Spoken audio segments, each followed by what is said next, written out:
Welcome to the League of Legends Champion Spotlight, featuring AHRI, the nine-tailed fox. AHRI is a mobile mage assassin. Utilizing skill shots, dashes, and clever positioning, AHRI excels at taking out single targets and disrupting the enemy team. AHRI's passive is Soul Eater. Every time one of her spells hits an enemy, she gains stacks of Soul Eater. Once it reaches its cap, her next spell will enjoy significantly increased spell vamp. Orb of Deception fires out AHRI's orb and then pulls it back, dealing magic damage on the way out and true damage on the way back. I take Orb of Deception at level 1 and max it by level 9. Foxfire creates 3 orbiting flames around AHRI. These flames then seek out and damage any nearby enemies who wander too close. Single targets can be hit multiple times, but extra hits deal reduced damage. I take Foxfire at level 4 and max it last. Charm sends out a skill shot nuke that damages and charms the first enemy it hits. Charmed enemies are slowed and walk toward AHRI for a short time. I take Charm at level 2 and max it by level 13. AHRI's ultimate is Spirit Rush. When activated, AHRI dashes toward the cursor and damages 3 nearby enemies. AHRI may dash twice more within a few seconds of first using Spirit Rush before it goes on cooldown. In early laning, I make sure to count the charges on Soul Eater. Once I've capped it out, I use Orb of Deception to hit as large of a minion wave as possible, returning the most health I can. After learning Spirit Rush, I head to gank other lanes. I make the mistake of leading with Charm instead of waiting for a clear shot. However, I Spirit Rush over the wall and then dash away from his turret in case I get locked up inside turret range. Yorick and I take him down and then Skarner appears. I tag him with Orb of Deception and activate Foxfire, walk on top of him, and take him down before retreating with Yorick. As my team sieges the middle turret, I try to poke as much as possible with skill shots. Landing Charm means I get Orb of Deception without any dodging. Again, I keep track of Soul Eater stacks, using Foxfire to trigger the spell vamp for Orb of Deception. Spirit Rush comes back from cooldown and Annie is out of position. I activate Foxfire, Spirit Rush over, fire off Charm, and then immediately Orb of Deception. I use my 2 remaining charges of Spirit Rush to escape Singed. AHRI excels at catching opponents off guard. Here Malzahar is attempting to defend his base, but a quick Spirit Rush into Charm locks him up. I follow with Foxfire into Spirit Rush and a point-blank Orb of Deception for the kill. With my final charge of Spirit Rush, I escape from underneath the turret. Once everyone gets together for the fight, I try to keep my distance and just dish out damage with my basic spells until I notice an opening.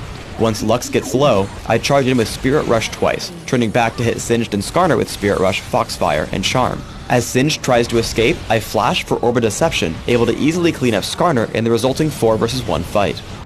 Our opponents catch us near Baron. I open up on Skarner because I can't assassinate anyone with so many crowd control effects on the enemy team. We're able to kill him rather quickly as I use Spirit Rush not to dive onto enemy champions, but to damage the surrounding enemies, Skarner and Singed. Once Skarner falls, I look to take out squishier targets like Annie, landing Charm and Foxfire to pick up the kill. With most of their team dead, I'm able to play a little bit more aggressively by walking up to Singed for Orb of Deception and Foxfire, killing him. With the fight now 4 vs 1, I leave my team to clean up Lux as I head toward my minion wave to push down the enemy base. On Dominion, AHRI's all-out offense lets you really help your team out in larger fights.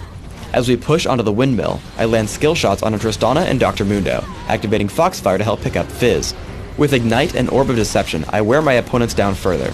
After, I decide I can go in for the kill on Tristana. Ghost, Charm, and basic attacks grab the kill, and I escape for a health relic. Once we've actually captured the windmill, Fizz respawns and shows up. I know with my remaining health I can only attempt to interrupt his captures, but once Alistar comes in to help, I try to bait him over.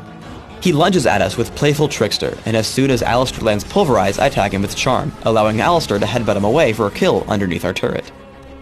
It's important to note that landing skill shots is extremely vital when playing AHRI. I spot Heimerdinger heading in toward the Speed Shrine. I try to lead him with Charm, but he dodges by stopping in place. He dodges Orb of Deception by turning around, but by using Spirit Rush, I hit him with the second half of it.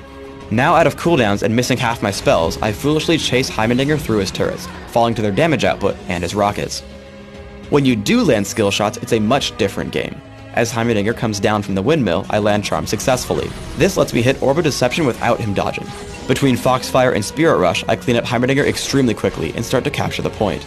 For runes, I take Magic Penetration Marks, Ability Power per level Seals, Ability Power per level Glyphs, and Flat Ability Power Quintessences. This build is aimed at giving me the greatest possible magic damage at all stages of the game. My masteries are 2109, taking all the magic damage and ability power increasing masteries in offense, while taking bonus mana, mana regeneration, and increased neutral buff duration in utility.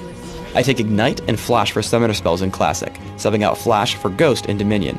In either case, I master all my summoner spells in their respective trees. In Classic, I open up with a Sapphire Crystal and 2 health potions.